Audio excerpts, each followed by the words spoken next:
Welcome to the Resilient Butterfly Podcast. My goal is to share inspiring stories of healing and recovery through many diverse approaches and models. Our guests bring incredible lived experiences, insights, and/or professional expertise, each with their own unique path. While we highlight and celebrate these stories, our intention is to inform, inspire, and demonstrate resilience and creativity. This podcast does not endorse any one approach. We believe there is more than one way to heal, and we're here to showcase the resilience and possibilities that exist. Hello, everyone. Welcome to Resilient Butterfly. I am your host, Pam Feinberg-Rivkin, and today we have a wonderful guest, Helice Bridges, otherwise known as Grandma Sparky, and you will know why her name is Sparky once you hear her throughout this podcast. She is a light that keeps lighting up the world around her. I'm sure internationally, but for sure nationally, and internationally, because I just read a story from South America. I was reading some more stories in your book. So Helice, I'm going to say Sparky, is the founder of Blue Ribbons Worldwide, and Who I Am Makes a Difference Blue Ribbon.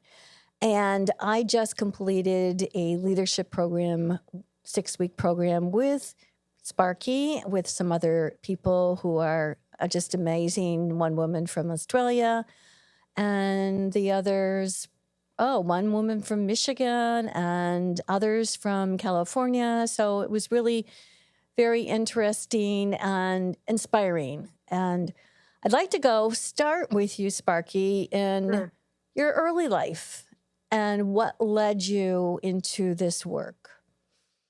Okay, so the great question you ask is my early life, and I went back to, does that mean when I was born, or does that mean, how far back do you want me to go? But I'm 83 right now, so I figured, let's start 46 years ago. How about that? I think it was probably after you got married, right? Yeah, let's do that. So after I got married, I wound up being in business. I went from a secretary of a small firm that went public, and I became the overseer of 3 major subsidiaries when I was 27.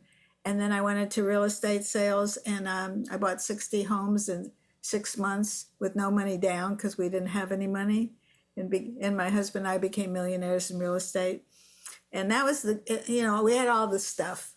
So we had a beautiful home, fancy cars, overlooking the Pacific Ocean, 2 amazing preteen sons.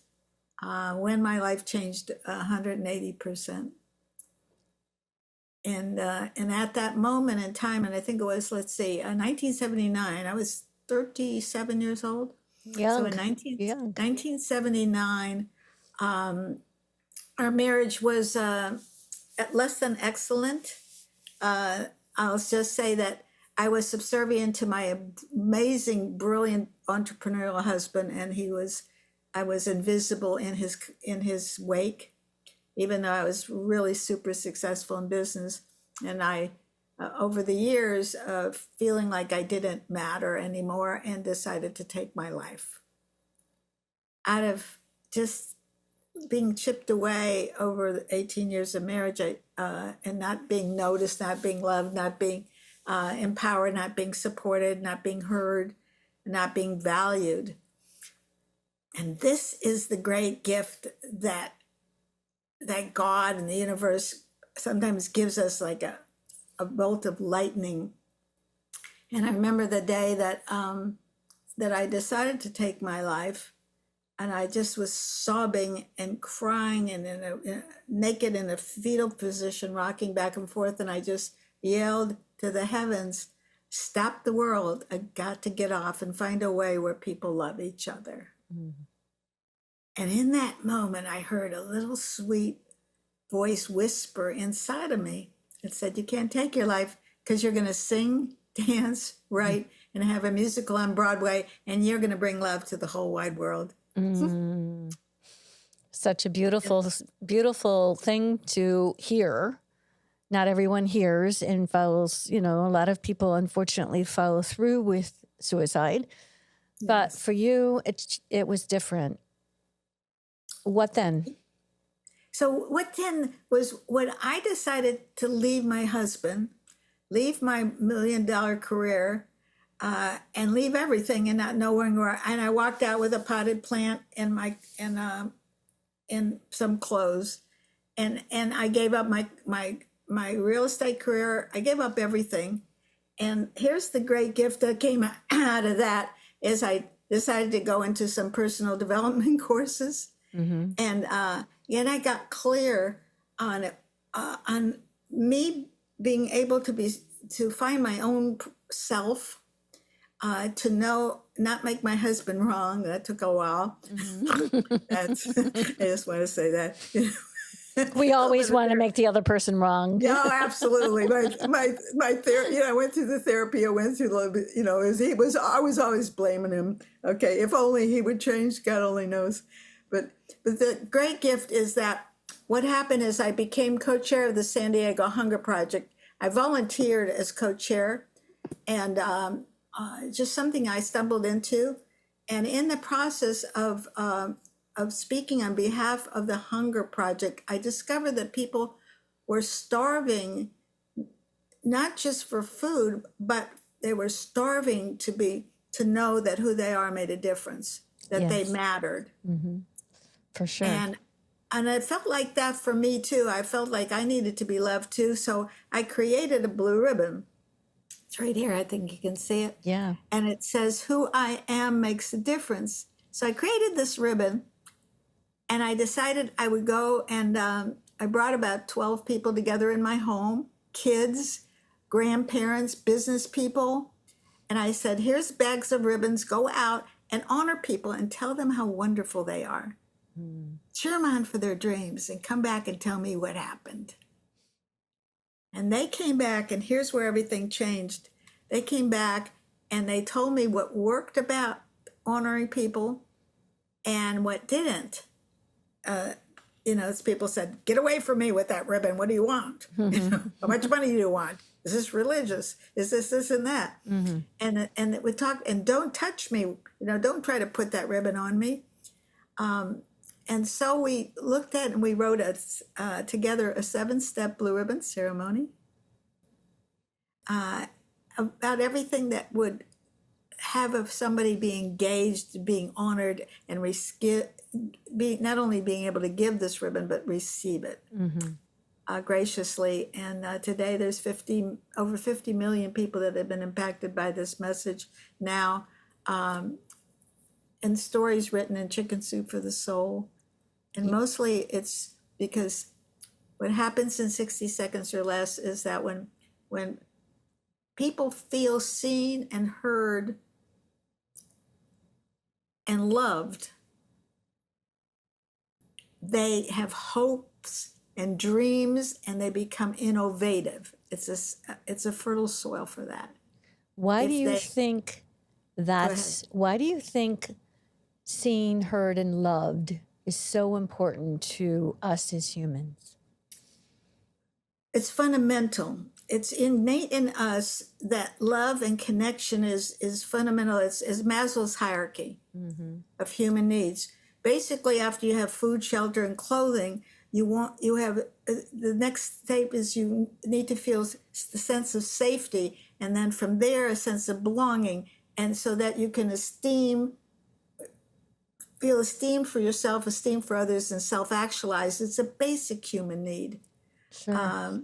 So you had millions of dollars and all of the things that you wanted, or all the things that you could have in your life, right? But yet that was not enough. So that basic need was still unfulfilled, which that is what you sought out for.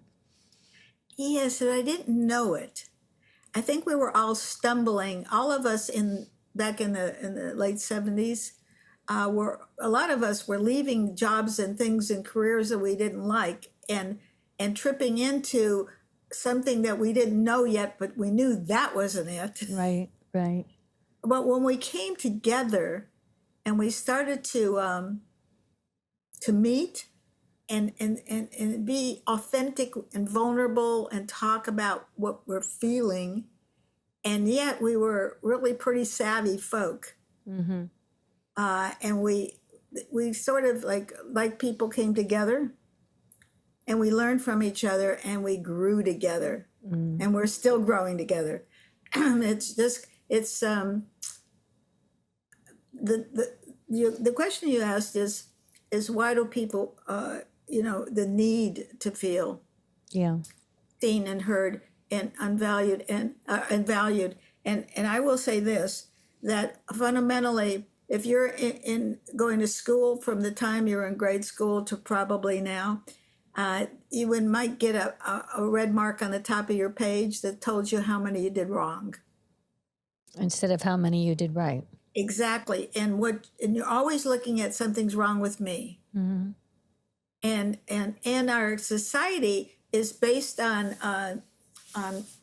not on love, but on money, on profitability, instead of the inner soul of love and respect and valuing. We just don't know how to do that. I've honored hundreds of thousands of people personally with this blue ribbon, which I'll do in a moment for everybody that's watching, so you could see how in 60 seconds or less you can take a deep breath and know that you do matter. But So you have several stories in Chicken Soup for the Soul, right, mhm. as well as this book that you published, Who I Am Makes a Yes. Difference, and a story after story that is so powerful. Are there a couple stories that you can relate to people listening? I think one of the powerful stories that was made into a television movie actually is about a school teacher in New York who ordered our blue ribbons. Mm-hmm. She decided to do a community building project as an experiment with her high school seniors, and she went up to each of her seniors one at a time with the blue ribbon, and she looked them from her heart through her eyes, looked at them, and said, "I have a blue ribbon for you. It says, 'Who I am makes a difference, and I want to tell you how much you matter to me.'" And she did that with each of her students, asked them if they would accept her gift, because she had permission to place it on them, and she cheered them on for their dreams by going bing. It's a sound that makes dreams come true. She gave them each 3 extra ribbons and said, "Go out, let's do a community building project. Go out and honor somebody with the ribbon, and then pay it forward, give them whoever you honored, give them the 2 extra ribbons so they could honor another," and so forth. And so this is the story in Chicken Soup for the Soul. And that afternoon, a high school senior went to a junior executive. This is in Wall Street in New York. And he honored him for helping him with his career planning. Mm-hmm. And now he honored him, gave him a blue ribbon, placed it above his heart. Let me show you where it goes. You see that right there? Mm-hmm. Goes up, and put it on his suit collar, a suit jacket, and cheered him on for his dreams. And then he gave him an extra 2 ribbons, and he said, "Go honor others, because I need to report this back in class, tell the story." That afternoon, the junior executive goes to his grouchy boss. Mm-hmm. And he says, "I just want to honor you for being a creative genius. You gave me the job, and you make a big difference." And he honored him, placed the ribbon above his heart, and gave him the last ribbon. And he said, "This kid's doing a class project, and I need to know what happened." That grouchy boss is driving home in New York traffic that evening thinking, who am I going to honor? I didn't know. He sits his 14-year-old boy down on the sofa, looks at him, and says, "Every night I come home and I yell at you for not cleaning up your room and getting better grades in school. But tonight, son, I just want to tell you that who you are makes a difference to me and that I love you." And the boy starts to sob and sob. He goes over to a drawer, opens a drawer, pulls out a gun. looks at his dad and says, I was planning on committing suicide tomorrow, Dad, because I didn't think you loved me.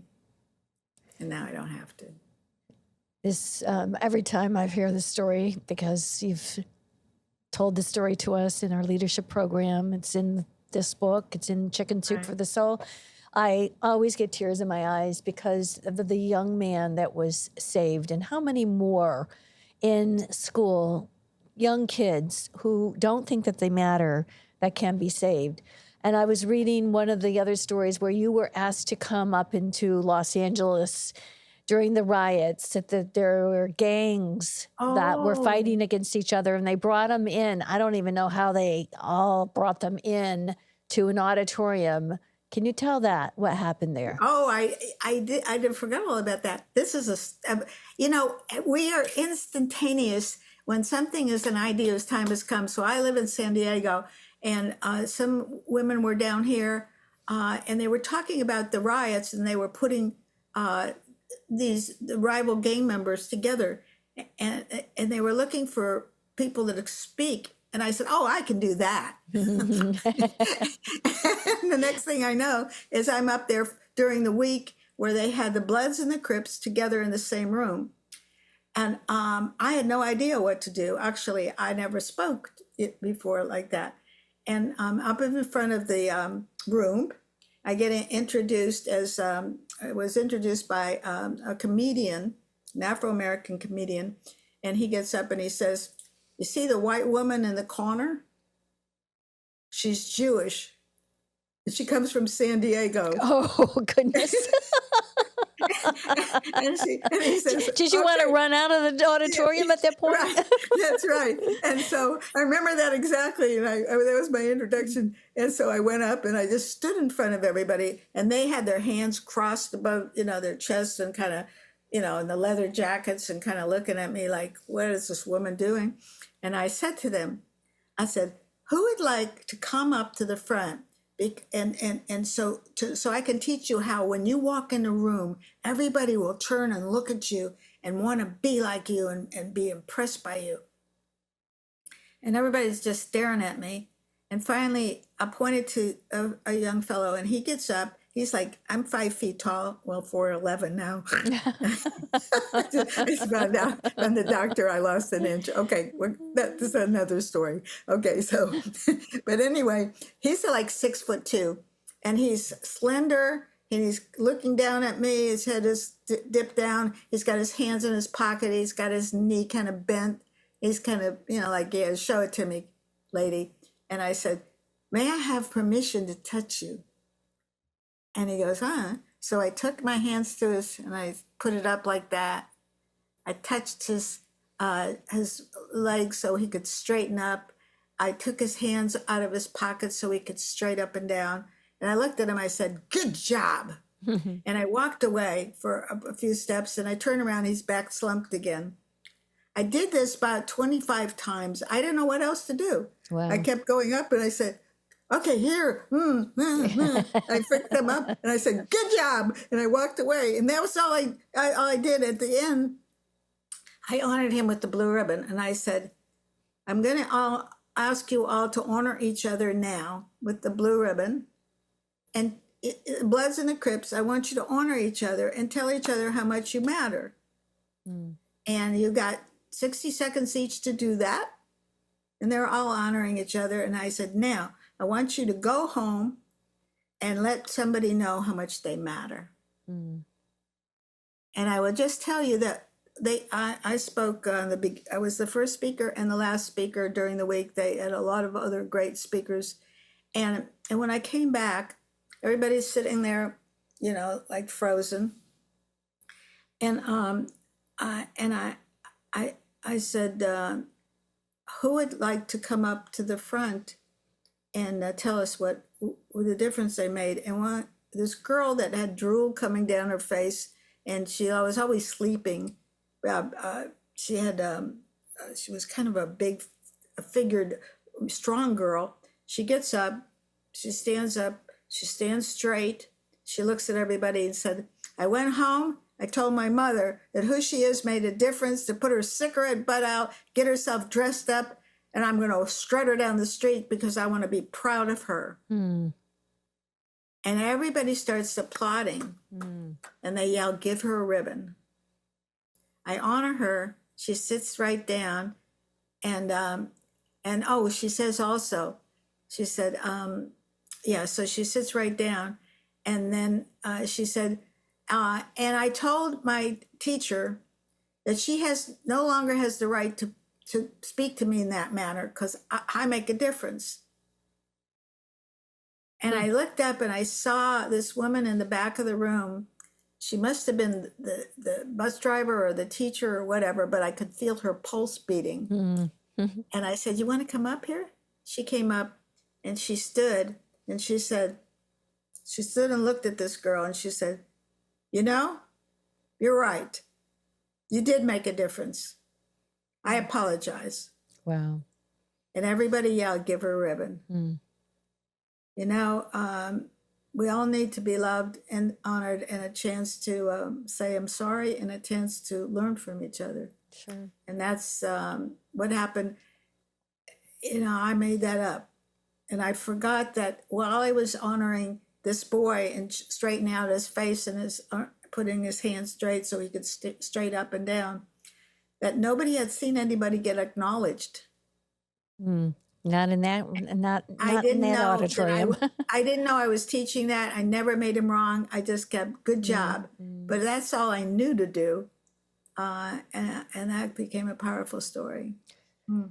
That's really interesting. It is very difficult for people to acknowledge others. It's one of the, for whatever reason, I think, you know, I can say for myself personally, it's awkward because I was never acknowledged myself.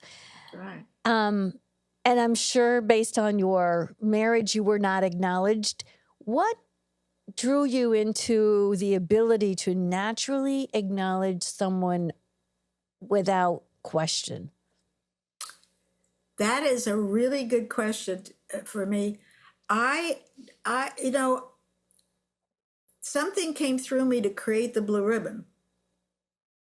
And I first started to honor my kids' teachers and my neighbors.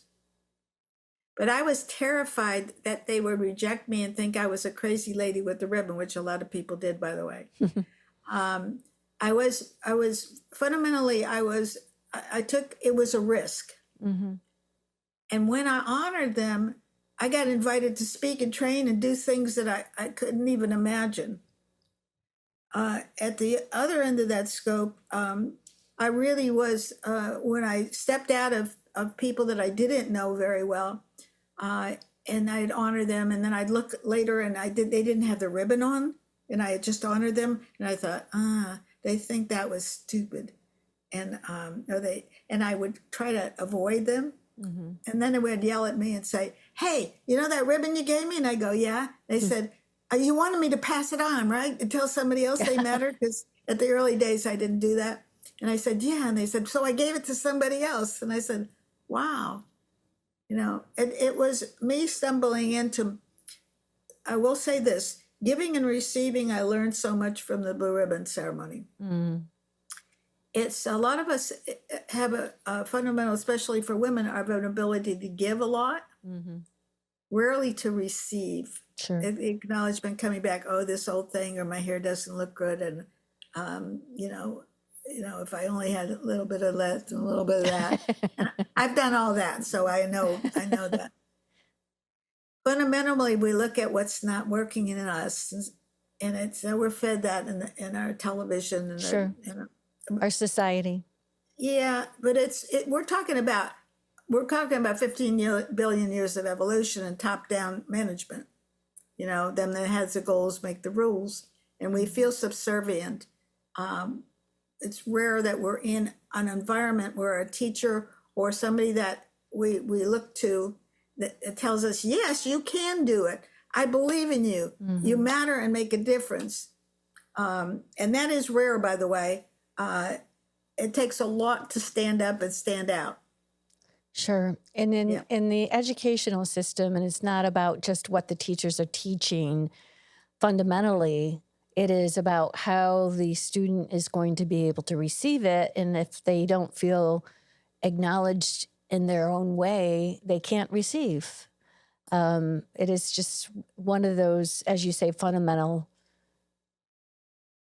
Yes, and then in the short time that we have left, I just first of all I want to honor everybody and get and do this so that you understand this because we're going for 1 billion people to be honored by 2034. That's 8 years from now. Mm-hmm. John F. Kennedy said we're going to put a man on the moon at the end of the decade. That was 8 years, and bring him back safely to Earth. And that nobody had the technology for that. So when we speak boldly into our conviction of something that we want to see happen, it's an idea whose time has come to be able to show people how much they're loved and respected. So I want to do that for you. Okay. This is a blue ribbon for all that are watching this magnificent program. The blue ribbon says, "Who I am makes a difference." And I would love to honor you for your heart and your soul, for believing in yourself, for going and telling people that they matter, for looking at your own heart and checking in and watching and being this butterfly, this resilient butterfly in your own self constantly. Would you accept this gift from me? Yeah. Yes. May I have permission to place it on you? Yes. Thank you. I place it above your heart. You'll see it again. I place it above your heart. It points up toward all your greatest dreams coming true. Tradition is I take the spark from my heart and put it in the cheerleaders in your ribbon. It's the sound that makes dreams come true. Pam, do this with me. On the count of 3, go, snap, and you go, and a 1, say and a 1, and a 2, And a 2. and a 3. And a 3. Bing! And bing makes you smile. And every time you hear a bing, you'll know a child just got their dream. Fundamentally, we're pointing and lighting people up and telling them that they matter. I'll give you 2 extra ribbons to pay it forward. That is the tradition so that we can reach 1 billion people. So Janine has a really good question, and I actually don't know the answer, and I'm really curious myself. I kind of think I do, but how do you know how many blue ribbons? How are you keeping track of how many blue ribbons have been given out? Well, that's a really, really good question. A lot of it is the inventory and people that buy the ribbons over the years, and it's not all of it. It's the story that got in Chicken Soup for the Soul. Mm-hmm. And then it got into a television movie. And then it got on YouTube and it was #1 for 10 weeks on YouTube. And that other books, and my story is in hundreds of books. That blue ribbon story of the boy that didn't commit suicide has been picked up by everybody, spoken in every school. We're in 12 languages. We're all over the world.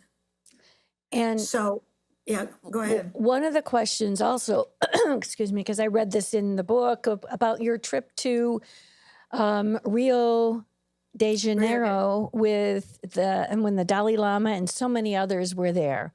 Yes. Tell us how you got there and what was that about? I tell you something, for all of us, I said at the beginning, to be able to listen, to be able, you might get downloads, you might avoid them, you go, I can't hear, it's too big.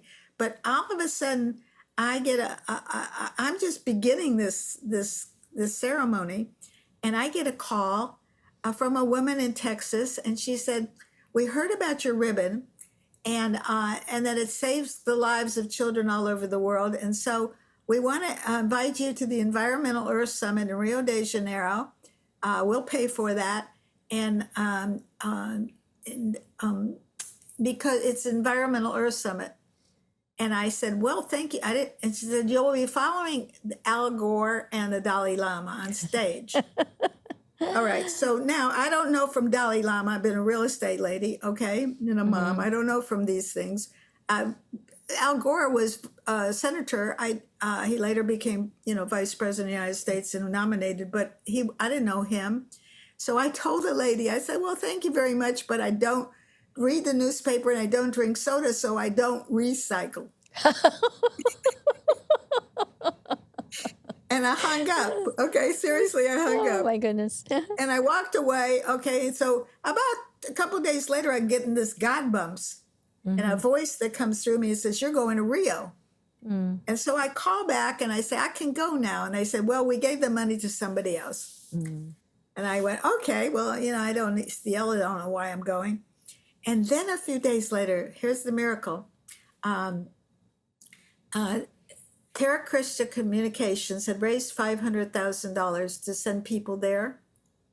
And Terry Pezzi, who is the founder, who I didn't know at all, never had met her, understand her secretary called and said, "Terry Pezzi went across the street to get a loan, and so that you can go to Rio and speak, but you have to pay it back in 30 days. And I said, okay.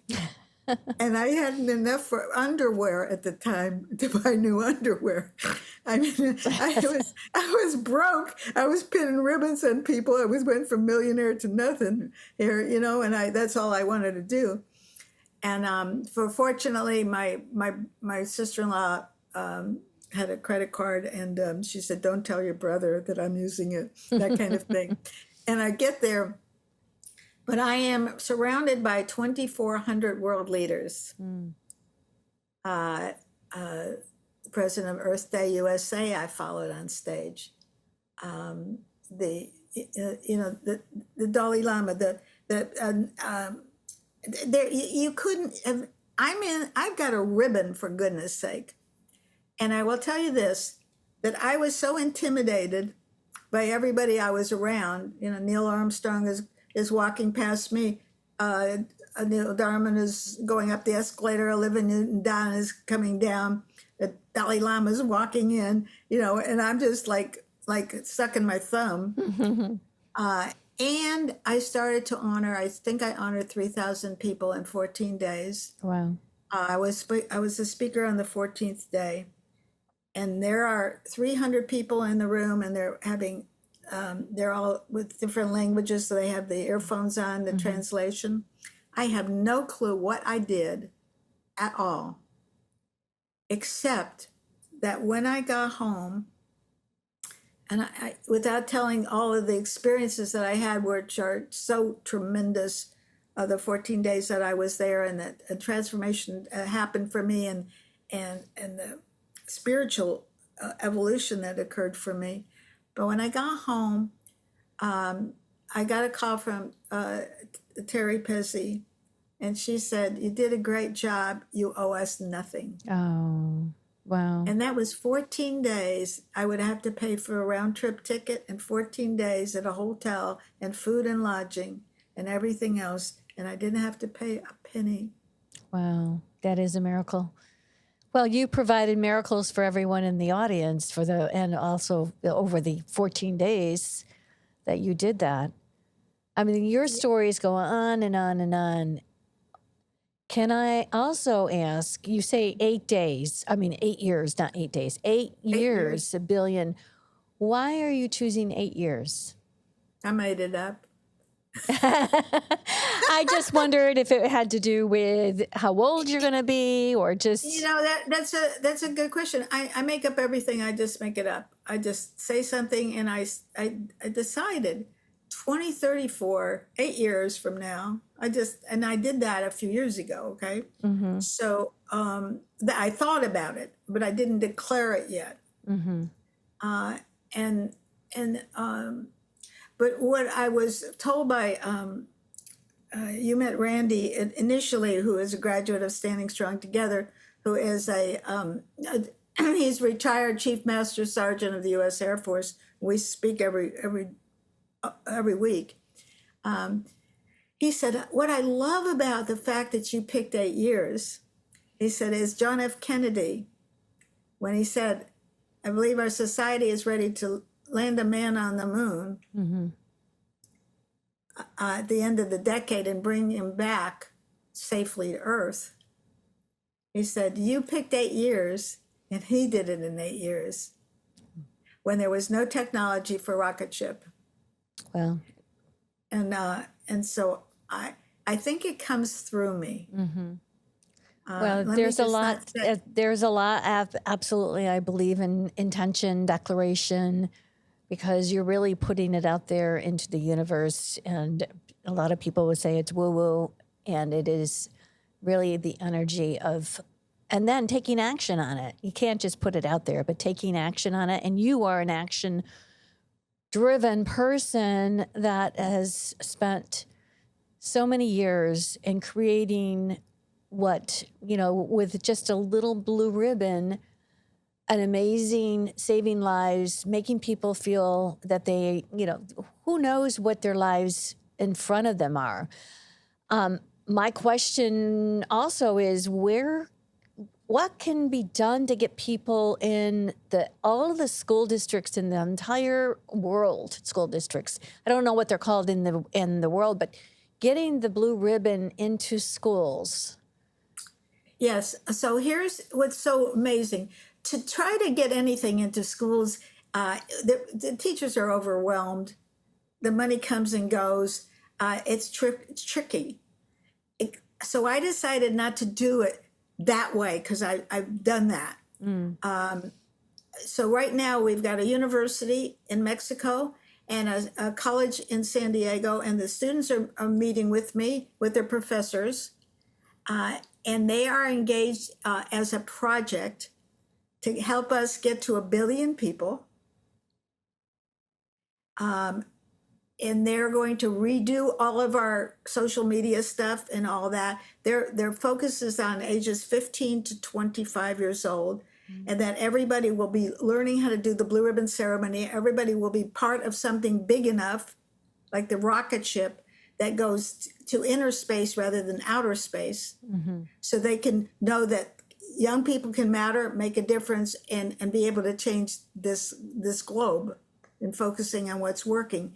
The woo-woo part of this, let me just say that when I first started this, it is, how much time do I have? Do I have a couple minutes? Yeah, you No. do. Yeah, we have maybe 10 minutes. Okay, let me just tell you this, and this is important for everybody. When I first started this, I spoke for, I got $500 to do a program for a sixth, seventh, and eighth graders close to me in San Diego. And the kids would come up to me after in the movie lines, we live close by, and they say, when are you coming back? When are you coming back? I said, I can't come back until you get me into the school, because they kicked me out. I only have a ribbon. I got a high school education and a ribbon.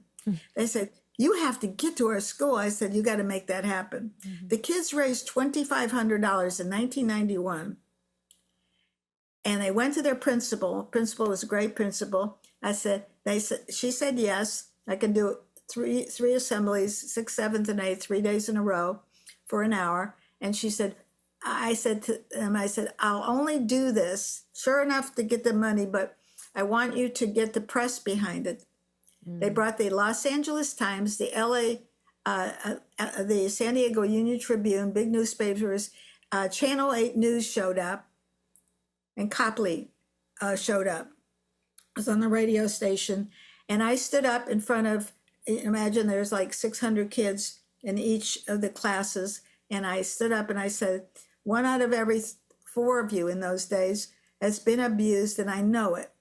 So if it's not you, it's somebody on both sides of you. What I'm going to invite you to do now is to come up to the microphone. If you've ever bullied anybody, put anybody down, hurt anybody in any way at all, I want you to state what your name is, what you did, and apologize to that person. Have that person come up, shake a hand, give a hug, clean it up. If you have been abused, I want you to get up and share how you've been abused and how it hurt you. And those kids lined up. And this is, by the way, it's 2 pages in LA Times, Union Tribune.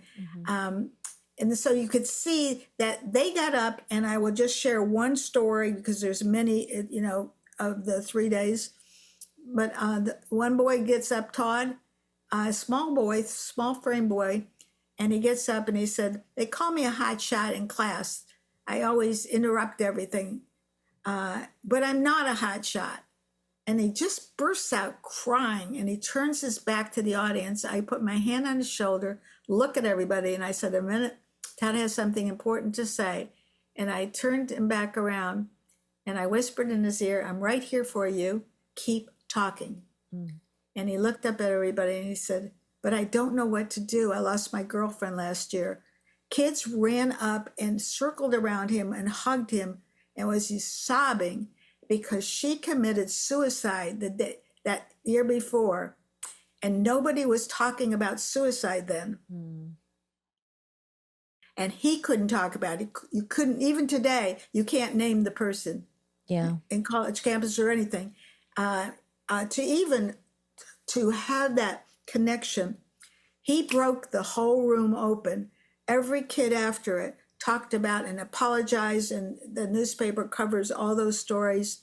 Some of them in my book, yes, The Assembly of Love. Those are which, miracles. by the way, is going to be a musical on Broadway. We've written it for Broadway in New York. So it's, you take a moment, and what we talk about as touchy-feely is because it's so embarrassing for adults, like you said earlier. People do know how to criticize, but do not know how to love sincerely and vulnerably and authentically. We don't know how to have conversations like that yet, but when we can crack the code on this sucker, and I'm going to allow the young people to lead this with our veterans, by the way, because you met the veterans in your training program, and they're actually on November the 11th this year, 2026, we will launch the Global Blue Ribbon Heroes Movement. That's the going to be awesome. grassroots initiative that is encompassing all our veterans being honored, our young people being honored, and our community leaders around the world being a part of this. And we're going to have 100 people that are going to be impacting 100,000. We'll get to 1 billion. That's the goal. That's the intention. We're laying the foundation for that. Miracles upon miracles. Miracles upon miracles. So I want you to tell the listeners how they may be able to get the blue ribbon and go to your website and order this book, all of that, everything to find out how they can be a part of the billion. Yes, please do that. And by the way, I didn't show you my children's book, but it's on our website. Oh, right. So go to our website. It's Blue Ribbons, BLUERIBBONS.org. Make sure you got the S at the end, .org. And you will see the blue ribbon. You will see the documentary with Jack Canfield, who's the co-author of Chicken Soup for the Soul, on our homepage. If you scroll down, you will see the movie, the Blue Ribbon movie about the boy that didn't commit suicide. You can scroll down and get 10 free ribbons, or go to our website, to our online store. Please do that. And for 100, to get 100 ribbons is only $30. And you'll honor people. We want to capture your stories and invite you to email me at Sparky, SPARKY, Sparky at Blue Ribbons, BLUERIBBONS. Tell us your story. Take a picture of yourself with a blue ribbon on you and the person you honored. Tell us how they made a difference so we can post that. We're going to be doing that throughout the year. And for the next 8 years, you're going to see all these great stories of people that have been honored, our teachers, our mothers, our fathers, our sisters, our neighbors, the great people in our world that really deserve to be honored. And let me know how you would like me to speak into your school, to your classrooms, to your organizations, your businesses, your institutions. I want to be able to teach you how to honor people and do a program for you, because we have programs for corporations, organizations, and schools worldwide. Yeah. Thank you so much for being such an amazing woman who has created love and authenticity in the world. I appreciate you, and so many others I know will learn to appreciate you and honor you as well with a blue ribbon.